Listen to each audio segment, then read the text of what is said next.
колега Косич, во иднина ќе ве замолам репликите да си ги насочувате кон оние колеги пратеници кон кои што имате репликата, затоа што апсолутно ниту зборев за енергетска ефикасност на општините, ниту зборев за криминал, а спомнавте општини како Велес, појма немам како е у Велес за ова што го зборувате, и ако имало криминал, и ако има реална основа, нека се поведа постапка, секој што преднаправил криминал во оваа држава треба да одговара.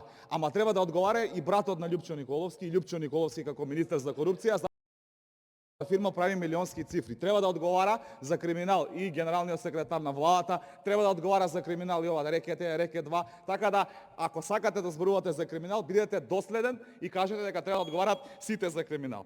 Зашто збориме за избори? Затоа што вие имате сет на закони кои се однесуваат на финансирање на единиците на локална самоуправа, нешто што согласно Венецијанската комисија по прекорака од 6 до 1 година, не само изборниот законит кој што пак сакате да го менувате затоа што сакате да правите криминал нови избори, туку и законите поврзани со финансирање не треба да бидат менување во тој временски период. Затоа велиме дека следат криминални избори кои што нема да ги доживеат, затоа што ќе го спречиме тоа како ВМРО да помине. Благодарам.